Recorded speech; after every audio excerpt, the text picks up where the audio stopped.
ভগবান শ্রীকৃষ্ণের চিরন্তন প্রেম, চিরন্তন জ্ঞান ও ধর্মের অবতার হিসাবে আমরা জানি।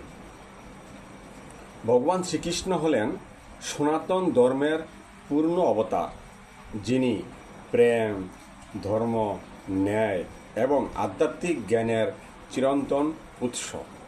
তিনি একটি পৌরাণিক চরিত্র নন, বরং ব্রহ্মাণ্ডের পরমেশ্বর, যিনি যুগে যুগে অবতার নিয়ে মানুষকে সত্য ও ধর্মের পথে আহ্বান করেছেন। বৃন্দাবনের লীলাময় বালক থেকে কুরুক্ষেত্রের গীতাজ্ঞাত রাজপুরুষ, সব রূপেই তিনি আলোকিত করেছেন জীবনের প্রতিটি দিক।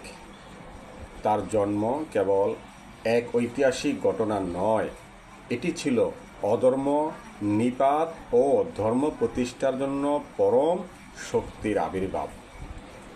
কৃষ্ণের জীবন এক অনুপম ভারসাম্যের নিদর্শন। একদিকে তিনি গোপীদের সঙ্গে লীলায় রত, অন্যদিকে কূটনীতির মাধ্যমে রাজনীতি ও যুদ্ধনীতিকে পরিচালনা করেছেন। তার প্রেমলীলায় আছে ভক্তির সর্বোচ্চ মার্গ, রস, যেখানে আত্মা তার পরম সত্তার সঙ্গে মিলনের আকাঙ্ক্ষা অনুভব করে। এই লীলা কেবল রোমান্টিকতা নয়, এটি আত্মা ও পরমাত্মার মিলনের প্রতীক। রাধার প্রতি তার নিঃস্বার্থ প্রেম ভক্তির চূড়ান্ত রূপে প্রতিষ্ঠিত হয়েছে। এই প্রেমে নেই মোহ, আছে শুধু সম্পূর্ণ আত্মনিবেদন।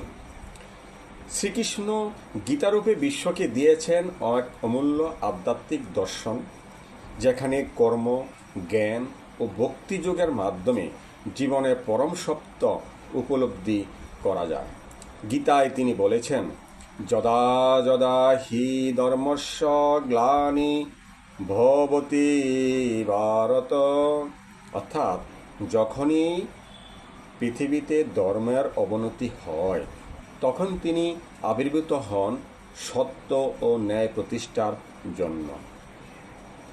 তার শিক্ষা আমাদেরকে শেখায় কিভাবে নির্লিপ্ত থেকে কর্ম করতে হয় আর কিভাবে নিজেকে ঈশ্বরের শরণাগত করে জীবনের বন্ধন থেকে মুক্তি লাভ করা যায়।